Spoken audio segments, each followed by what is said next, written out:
paz, queridos e queridas, que bom mais uma vez estar com vocês aqui. Nós vamos falar hoje sobre a lição de número 6 da classe dos jovens, recuperando o tempo perdido. Por isso eu vim com essa camisa aqui, ó.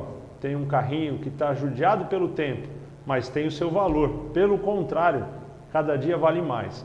Então a gente vai entender um pouco a respeito do tempo. Essa lição, ela aborda de uma forma interessante como o homem se relaciona com o tempo e como Deus se relaciona com o tempo. O texto que nós vamos ler está lá em Joel 2:25. E restituir-vos-ei os anos que foram consumidos pelo gafanhoto e a locusta e o pulgão e a oruga e o meu grande exército que enviei contra vós. Então a gente vê Deus usando efeitos da natureza, vamos dizer assim, uma praga, para poder julgar o povo de Israel, e ele mesmo faz a promessa que ele iria restituir a eles o tempo que foi perdido, ou seja, eles plantavam e aquelas pragas vinham e consumiam toda a plantação, e assim eles perdiam às vezes um ano inteiro, mas isso era a justiça de Deus. Quando a misericórdia de Deus vem, ele devolve, ele restitui, ou seja, a Bíblia diz que as bênçãos passadas te alcançarão. Eu não preciso correr atrás da bênção, eu corro na direção da vontade de Deus, e quando eu estou nela, naturalmente as bênçãos me alcançam. Então quem vive debaixo da vontade de Deus nunca perde tempo. Entendendo um pouco o tempo, a gente precisa lembrar como Deus criou o homem. Deus criou o homem imortal. Então quando Deus cria Adão e Eva, eles têm acesso à árvore da vida, e a partir daquele momento eles não têm mais o conhecimento da morte, ou seja, não existe limite, a vida deles era ilimitada. Eles não eram eternos, porque somente Deus é eterno, porque Deus não tem princípio, mas eles eram imortais. O que Satanás faz? Satanás faz uma proposta. Ele chega diante de Adão e Eva e fala, olha, aquela árvore ali dá conhecimento. Você já ouviu que conhecimento é poder. Então ele estava dizendo o seguinte, é a árvore do conhecimento do bem e do mal. E no dia que vocês comerem desta árvore, vocês serão semelhantes a Deus, ou seja, estarão em igualdade com relação à capacidade de discernir as coisas, vocês não vão mais depender de Deus. Então o que Adão e Eva fizeram? Eles trocaram a imortalidade, porque Deus disse, se comerem daquela árvore, vocês vão morrer. Eles preferiram conhecimento, eles preferiram poder e abriram mão para isso. Eles pagaram perdendo a imortalidade, ou seja, trocaram o tempo pelo poder do conhecimento. E hoje existe uma frase no mundo que diz que conhecimento é poder. E vou te dizer uma coisa, Satanás continua fazendo essa proposta para todos nós, e nós continuamos escolhendo a árvore da ciência do bem e do mal. Hoje ela está aqui, ó, disfarçada nesse objeto aqui, ó, conhecimento. A hora que você aperta o botão, você tem acesso a milhares de informação. Você pode ser um especialista em qualquer coisa hoje, só fazer uma pesquisa rápida ali no Google e aí você vira o dono de todo o conhecimento. Só que o homem não entende que o verdadeiro poder não está no conhecimento, mas sim no tempo. Olha o que Salomão fala, que o muito conhecer é enfadonho. Então só quem tem a oportunidade de consumir o conhecimento sabe o quanto isso é pesaroso para si. Já o tempo não. Pega um homem que está numa UTI, numa doença terminal, e faz uma proposta para ele, olha, eu tenho aqui condição de te oferecer conhecimento de 10 pessoas ou mais 10 anos de vida. Você acha que seria difícil para ele tomar essa decisão? Então você só entende o valor do tempo quando você não tem mais acesso a ele. Então nós precisamos entender que mais do que o conhecimento, o maior presente que Deus poderia ter dado à humanidade e deu foi o tempo. E por isso que Jesus vem, morre na cruz para cessar o poder da morte sobre a nossa vida. Então existe uma promessa que nós teremos novamente, aqueles que estiverem em Cristo, acesso à imortalidade para aí sim viver na eternidade com Deus. Tá certo? Então essa é a ideia. Guarde isso. O tempo é o verdadeiro poder. E a justiça de Deus ela é tão perfeita que Deus dá a mesma quantidade de tempo para todos os seres humanos que vivem na Terra. Então, um dia tem 24 horas. Não importa a minha cor de pele, não importa a minha etnia, não importa o meu sexo, não importa a minha classe social, não importa quanto eu tenho no banco, eu tenho 24 horas e todas as pessoas, do maior ao menor, têm exatamente esse mesmo tempo. O que você tem feito com o seu tempo?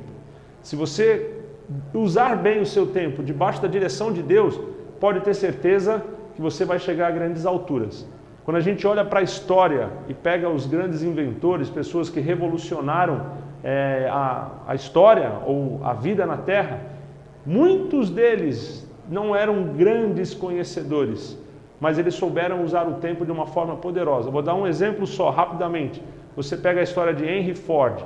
Era um homem que ele parou de estudar com 15, 16 anos, saiu lá da fazenda, foi trabalhar numa fábrica e ali como operário ele aprendeu diversas coisas e quando ele teve a oportunidade, ele montou uma empresa e desenvolveu um processo produtivo chamado de produção em série. Até Ford, ninguém produzia as coisas em série.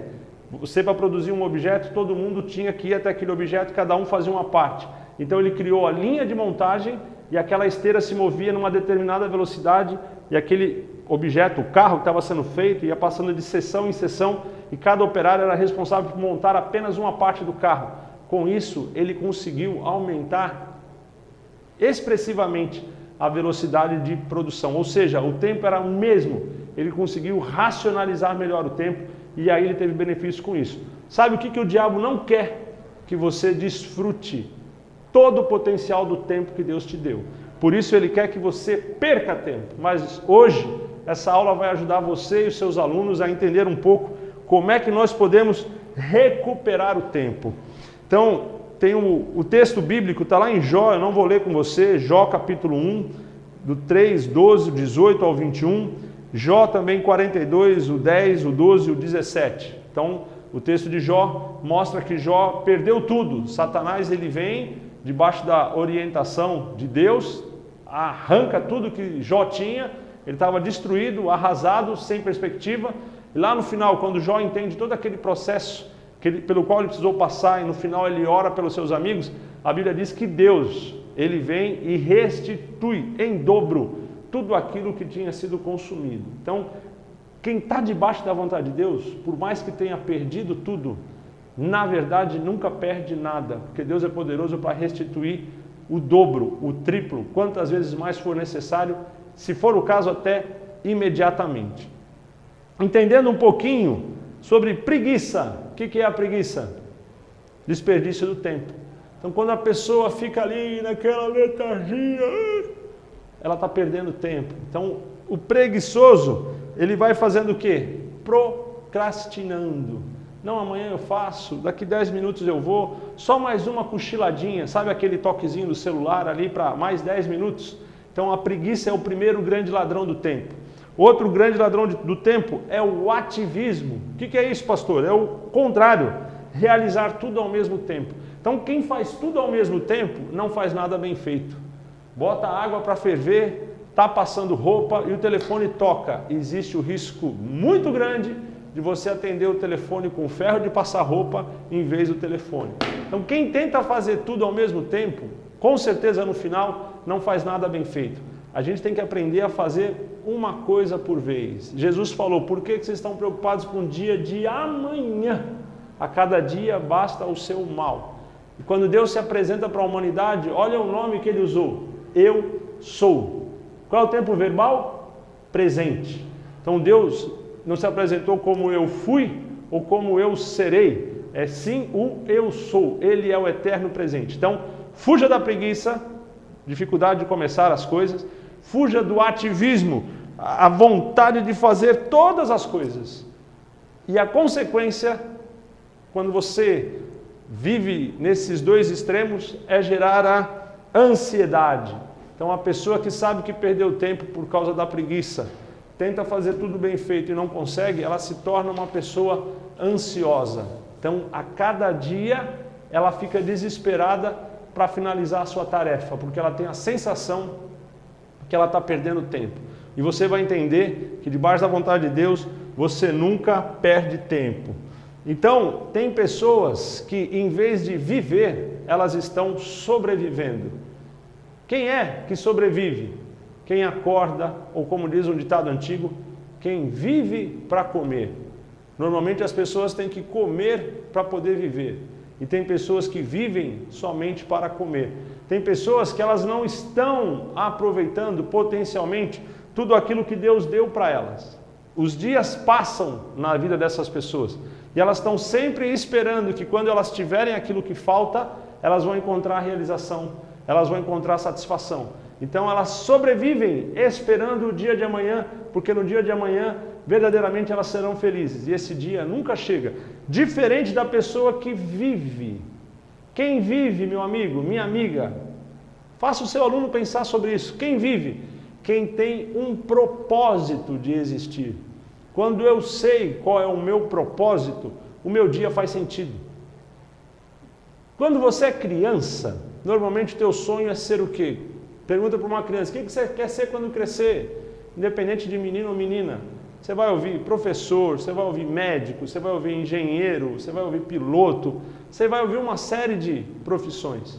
Dificilmente uma criança vai dizer para você, olha, eu quero ser vendedor. Ah, eu quero ser caixa de banco. Ah, eu quero ser gari. Não. Nós sonhamos no futuro com coisas que têm valores grandiosos. Mas muitas das vezes a vida nos proporciona experiências do cotidiano. E é interessante que quando Jesus vem à Terra, qual a profissão que ele escolhe?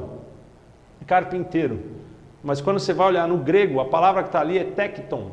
Então não é o carpinteiro lá do Gepeto, do Pinóquio, que fazia carrinho. Não.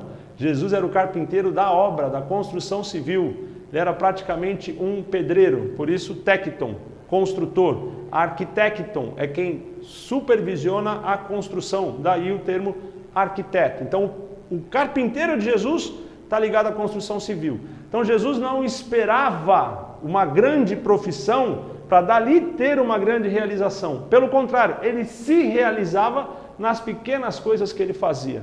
Tenho certeza que você já encontrou um porteiro de edifício que essa pessoa te marcou de uma forma poderosa. Tenho certeza que você já encontrou um motorista de ônibus que até hoje você lembra dele. Por quê? Porque aquela pessoa está vivendo aquilo que ela faz com um propósito verdadeiro. Então imagina você que conhece o mundo espiritual, que tem acesso à eternidade através da oração, sabendo que Deus tem um propósito maior para a tua vida. Aí sim, quando a gente entende isso, nós passamos a viver a cada instante a plenitude daquilo que Deus tem para nós. Qual é o nosso propósito? Anunciar as boas novas da salvação e resgatar aqueles que estão perdidos do inferno e trazer essas pessoas para debaixo da glória de Deus. Olha o que é que Paulo fala sobre perder o tempo. Depois que Paulo avaliou o que havia conquistado em sua vida, diz que tudo aquilo era perda, quando comparado à grandeza de conhecer a Cristo. Então, oriente seu aluno, pare de sobreviver e comece a viver. Você hoje é um aluno, seja o melhor aluno. Vai lá para o teu colégio, estude, se concentre, aprenda, seja o melhor nas suas provas, tenha o sorriso no rosto, a alegria, seja grato a Deus por tudo. Mostre para os seus amigos de sala de aula que você é feliz estando ali. E não levante de manhã cedo já aborrecido, resmungando, droga, colégio.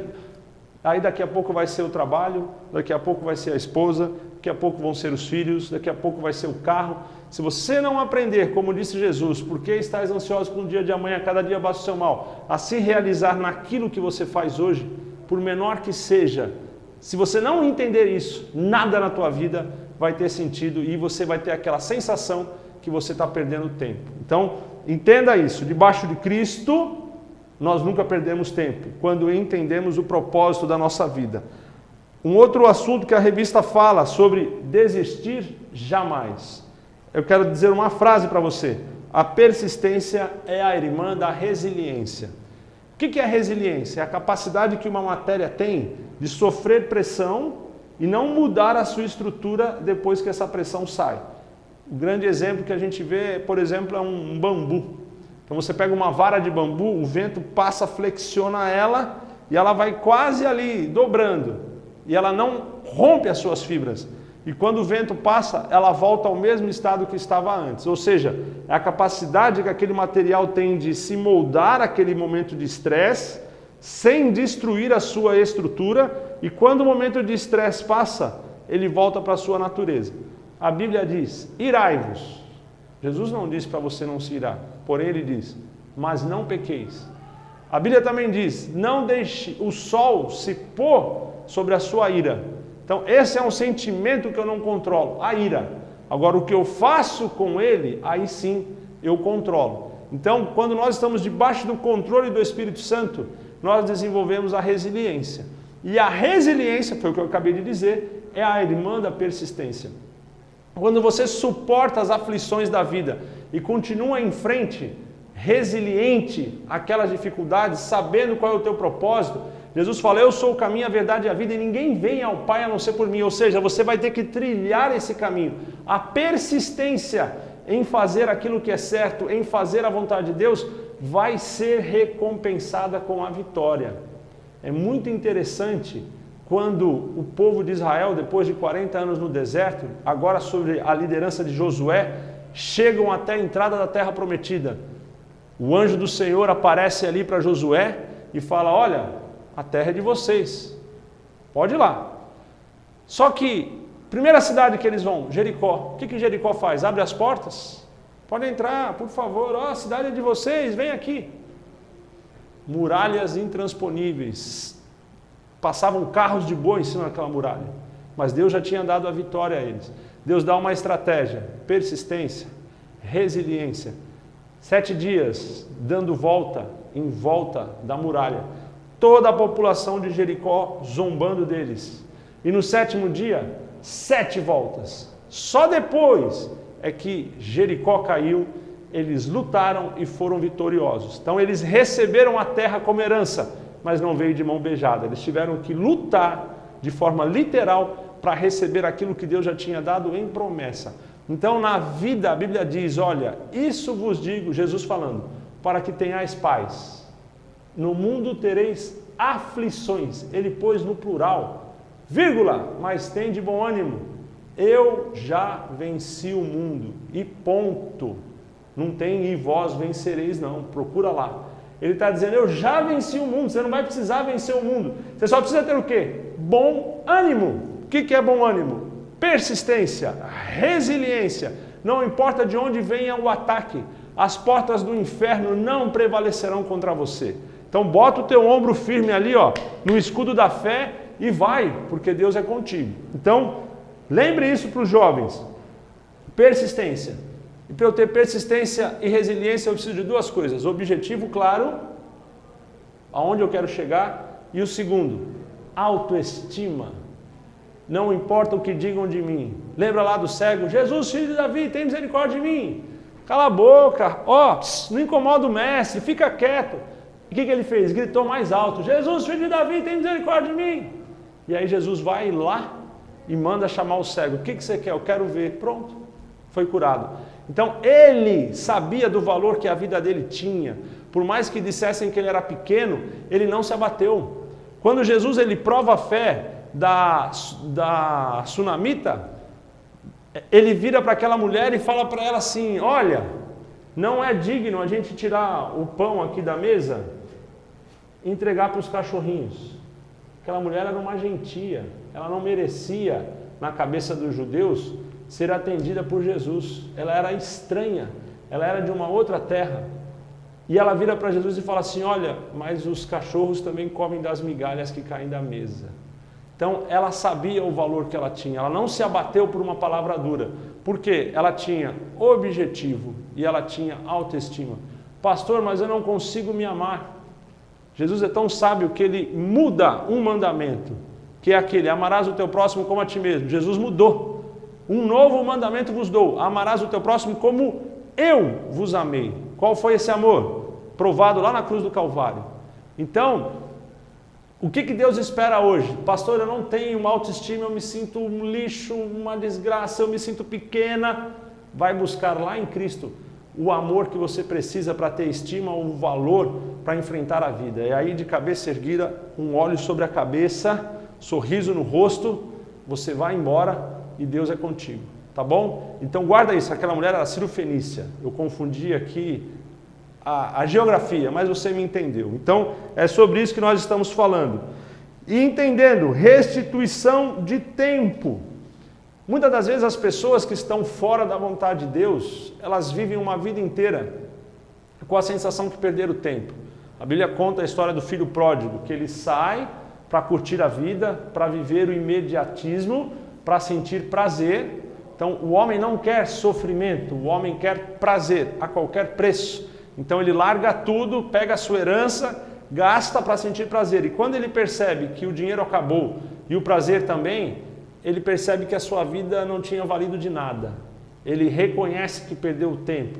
E aí ele decide voltar para a casa do pai, esperando talvez ser tratado como um trabalhador qualquer. E o que o pai faz? O pai o recebe de novo como filho, como príncipe, e cuida dele, pondo anel, pondo sandália, roupa nova e fazendo festa. Então, não importa quanto tempo o teu aluno tenha se afastado de Deus, a pessoa que está ouvindo esse vídeo esteja fora da vontade de Deus, como a ovelha perdida que foi encontrada, ele cuidou dela e trouxe do redil. Se você tomar a decisão de abaixar a cabeça, reconhecer seu erro, pedir perdão sincero para Deus e voltar, pode ter certeza que Ele vai restituir tudo que você perdeu. Porque aquele que perde debaixo da vontade de Deus, na verdade não perde, está ganhando. E tem um exemplo na Bíblia que eu adoro, sabe qual que é? José. Ele recebeu uma promessa, ainda criança, ele teve um sonho, ele falou, olha, eu estou vendo aqui, pai, o sol, a lua e as estrelas se curvando diante de mim. E Jacó sabia muito bem o que era sonhar sonhos debaixo da vontade de Deus. Deus falou muito com ele através de sonhos, ele guardou aquilo no coração. Ele era o mais novo, Jacó também era o mais novo, e ele recebeu a bênção de Deus, então ele sabia que aquele sonho se tornaria real. E aí, José é vendido para o Egito, acabou, não tem mais realização de nada, para quem vive aquela realidade. É fácil hoje, que a gente está lendo na Bíblia, a gente sabe o final do filme, né? Sabe o final da história. Mas imagina aquele jovem que tinha aquele sonho, é vendido como escravo. E justamente poderia ter caído na casa de qualquer um que o comprasse. Ele foi cair na casa de Potifar. Você acha que foi coincidência? Não. Tem um outro nome para isso, cristocidência. Era Deus agindo na vida dele. Ele vai para a casa de Potifar. Ele aprende a ser escravo de um homem que vivia no palácio. Então ele aprende a etiqueta, ele aprende a ética, a norma do palácio. Ele aprende os costumes da elite do Egito, enquanto ele foi escravo na casa de Potifar. Então não havia perda de tempo ali, era uma escola de Deus. E por um motivo, onde aquela mulher tenta seduzi-lo e ele é firme no seu propósito, ele é lançado agora na prisão. Aí você fala, pastor, agora acabou, da prisão não tem jeito. E a prisão no Egito era num subterrâneo, era embaixo, tinha um buraco por onde eles jogavam a comida, eles viviam presos lá embaixo, mais ou menos uns 45, 50 graus, era um lugar bem agradável. Sabe o que José foi fazer lá no Egito? Aprender agora, a esperteza, a malandragem da escória do Egito. Lá no Egito, ele conheceu povos de diversas línguas, conheceu diversos costumes, conheceu diversos golpes, conheceu diversas malandragens, ele aprendeu tudo. Ele aprendeu a lidar com a adversidade. Ele deixou de ser o filhinho do papai, o caçulinha, deixou de ser aquele que trabalhava na casa do servo do rei e agora foi lá para a prisão, para um lugar barra pesada, boca quente. E quando chega o tempo, agora com 30 anos de idade, na plenitude, quando Deus o tira de lá e ele interpreta o sonho de Faraó, Faraó já o coloca como governador. Veja que tudo aquilo que ele tinha perdido foi restituído imediatamente. Deus ainda pode fazer isso. Se você tiver fé, ele ainda pode fazer isso. Não sei de qual forma, mas eu sei que pode. E quando ele chega ao governo do Egito, ninguém consegue ser melhor do que José. Por quê? José conhecia a etiqueta do palácio.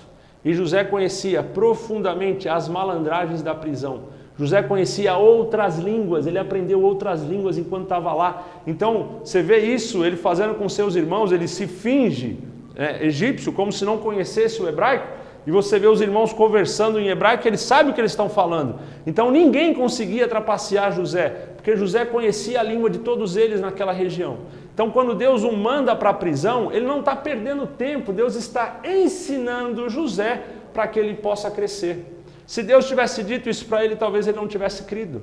Então tem momentos na tua vida que Deus restringe a tua área de atuação, Ele te põe naquele espaço e Ele está te deixando ali para que você aprenda lições importantes. Então mostra isso para o teu aluno, ele não está perdendo tempo, ele não precisa passar na melhor faculdade, ele não precisa ter a melhor formação, ele não precisa ter a melhor experiência de conhecimento.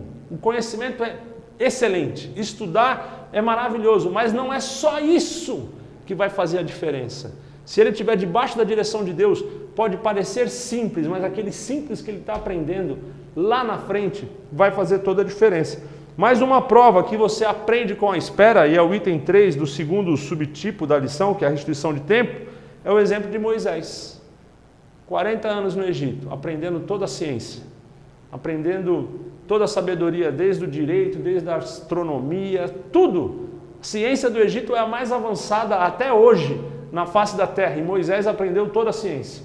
Depois, Deus manda ele para o deserto, 40 anos agora, ouvindo só balido de ovelhas, deixando Moisés sozinho, introspectivo, refletindo, mudando um pouco o seu coração daquela dureza do palácio. Flávio Josefo diz na história dos Hebreus que, além de príncipe, ele era general também, ele era um comandante, era um homem duro. Então Deus o leva agora para lidar com ovelha, para aprender a ser mais sutil, sensível, delicado. Depois de 80 anos de escola, aí Deus coloca ele para governar aquele povo durante 40 anos. Então Deus preparou 80 anos e usou 40 anos. E nos 40 anos que Deus usou Moisés, nas mãos dele, Moisés chegou ao ápice, ao ponto de ser chamado amigo de Deus. Eu não conheço na história ninguém que virou para Deus e disse assim, olha assim, Deus, ou o Senhor vai com a gente ou estou fora. Se o Senhor quiser matar o povo, como o Senhor está dizendo, risca o meu nome do teu livro. Quem foi que viu a sombra de Deus e saiu o seu rosto brilhando como o sol? Só um homem, Moisés, chamado o amigo de Deus. Então, de onde é que veio essa amizade? Desses 80 anos de submissão ao processo e 40 anos de servidão ao propósito de Deus. Entenda que com Deus você não perde tempo. Pelo contrário, você tem que aprender a esperar. E quando nós aprendemos a esperar, tem até uma musiquinha de criança, temos que aprender a esperar. Não vou cantar porque vai ficar ruim, mas você me entendeu. E para a gente finalizar, um jovem parado no tempo. Nós somos hoje a geração clique, a geração do imediatismo. Você aperta o botão e fala com a pessoa. Você aperta o botão e muda de canal. Você aperta o botão e 1 minuto, 30 segundos, o teu leite está quente. Nós temos que entender que Deus, Ele escolhe o processo para desenvolver as coisas. Por mais que o seu nome seja já, como diz a Bíblia, Ele escolhe fazer as coisas de forma processual. Em quantos dias Deus criou o universo? Pega lá em Gênesis. 6 dias, pastor, e no 7º descansou. Lê direito. Lê lá Gênesis 2. Deixa eu ler para você aqui rapidamente. Gênesis 2 diz assim a palavra de Deus. E havendo Deus acabado no 7º dia a obra que fizera, descansou no 7º dia de toda a sua obra que tinha feito. Repetindo, Gênesis 2:2. E havendo Deus acabado no dia 7º a obra que fizera, descansou no dia 7º de toda a sua obra que tinha feito. Deus faz a terra em 7 dias. No 7º dia, Ele descansou de toda a obra que tinha feito. A Bíblia não diz que Deus descansou. Deus está cansado. Ai, cansei. Preciso descansar. Teu Deus não se cansa. Imagina se você for orar agora, pedir misericórdia e vai dizer, rapaz, estou cansado, me dá uns 2 anos aí, daqui a pouco eu volto. Não. A Bíblia está dizendo que de tudo aquilo que ele tinha feito, ele não precisou fazer nada de novo, ele não precisou refazer, ele não precisou retocar. Uma vez que Deus terminou, acabou. Ele poderia ter feito imediatamente? Sim, curou um cego imediatamente.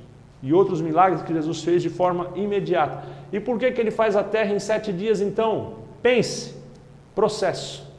Ele está dizendo, se eu que sou Deus, criei em 7 dias, por que você quer resolver tudo em 30 minutos?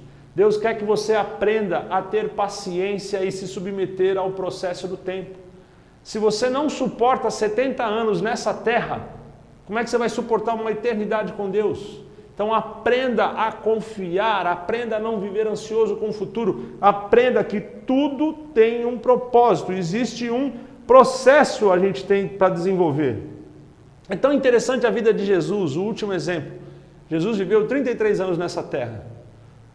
Vamos colocar ali, até os 30 anos de idade, Jesus viveu a vida civil. Então ele foi uma criança, brincou, um jovem que estudou a Torá, a lei. Aos 13 anos você vê o bar mitzvah de Jesus lá no templo com os doutores, ele conhecia a lei, então ele teve que sentar para estudar ali a Torá, e não era a Bíblia como hoje, eram rolos, então ele tinha que saber exatamente qual era o rolo, aonde estava e o que estava escrito. Depois ele aprende a profissão com o pai, vai trabalhar, ele era o mais velho, depois que José provavelmente morre, a tradição diz que sim, ele ajuda então a cuidar da família, ele trabalha até os 30 anos de idade.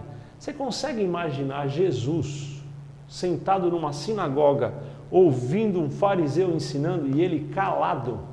Tanto é que quando ele começa o ministério dele e ele volta na sua cidade, diz assim, não é esse o filho de José, o carpinteiro? Ou seja, Jesus não tinha feito nada sobrenatural, ao contrário do que querem que você pense, durante aqueles primeiros 30 anos da sua vida. Ele foi submisso e calado. Somente nos últimos 3 anos, 10%, dízimo, guarda essa. Somente nos últimos 3 anos da sua vida, ele viveu integralmente o ministério que Deus tinha para ele. Então, ele esperou o tempo, esperou a plenitude dos tempos para começar a agir. Ele não fez nada antecipadamente. Jesus está nos dando um exemplo. Ele esperou até os 30 anos. E só depois, com 30 anos, é que ele começa a fazer o seu ministério. E em 3 anos, ele resolve tudo o que ele precisava. E por que os 30 anos, pastor? A Bíblia diz que ele foi tentado em tudo. Ele quis viver a humanidade. Ele conhece na pele o peso de viver nessa terra. E por que que eu e você queremos o tempo inteiro que sejamos arrebatados? Todo crente que eu conheço, não vejo a hora de Jesus voltar para me arrebatar. Pergunta para ele se ele quer morrer agora. Não quer, né? Muitas das pessoas querem o céu como fuga. Deus não quer que você fuja da terra. Ele prometeu que vai te livrar do mal. Ele quer que você viva plenamente tudo aquilo que Ele te deu. Ele te deu vida, respiração, quem controla é Ele. Então seja grato a Deus e para de querer fugir da terra indo para o céu para viver com Deus. Porque aonde Deus está, ali está o céu. Então Jesus falou, não precisa ir para Jerusalém para adorar. O verdadeiro adorador adora a Deus em espírito e em verdade. É onde Ele está, ali está a presença de Deus. Então não preciso ir para o céu para estar com Deus. Porque Deus traz o reino dEle, o céu para a terra, aonde eu estiver adorando a Ele. Converse sobre isso com os seus alunos. E você que está nos assistindo, guarde isso no seu coração. Então, o filho pródigo aprende com o erro. Ele diz, pai, pequei contra o céu e perante ti, já não sou digno de ser chamado teu filho. Ele queria viver de forma imediata, o prazer, se frustrou, reconheceu, pediu perdão e aí veio a mudança. E ele aceita o processo, tem que voltar para casa, voltar para trás e recomeçar de novo. Quando você faz isso, verdadeiramente o melhor de Deus vem sobre a sua vida. Veja, para a gente encerrar, que a riqueza de Jó foi construída em anos de trabalho. Deus o provou. Alguns dizem que aquele período de provação pode ter durado 6 meses, mas no final daquele período, independente de quanto tempo foi, Deus restituiu imediatamente tudo aquilo que Jó tinha perdido. E lhe deu mais 10 filhos. Deus não deu 20, porque ninguém paga com 2 vidas o valor de uma vida. Esse valor é inestimável. Por isso Deus deu mais 10 filhos para Jó. E sabe uma coisa que Deus não precisou trocar? A mulher de Jó. A mulher de Jó não saiu do lado dele. A mulher de Jó sofreu junto com ele, esperou a frustração passar, esperou a dor passar e ela foi reconhecida. Nós falamos muito de Jó, mas esquecemos da mulher de Jó. Deus quer que muitas das vezes nós vivamos como a mulher de Jó. Viva lá no anonimato, saiba esperar o tempo passar, porque na hora certa, na plenitude do tempo, Deus vai fazer o melhor dele na sua vida. E aí um carrinho que é velho, não tem valor, ele pode ainda trazer muita alegria para você. Então, não importa quantos anos de vida você tem, o começo para Deus pode ser a qualquer minuto. como foi com Moisés aos 80 anos de idade. Deus pode começar na tua vida agora com 60, 50, 40, não sei. Eu fui pai de novo com 41 anos de idade. Imagina, no pleno vapor. A locomotiva está acelerando para subir a montanha.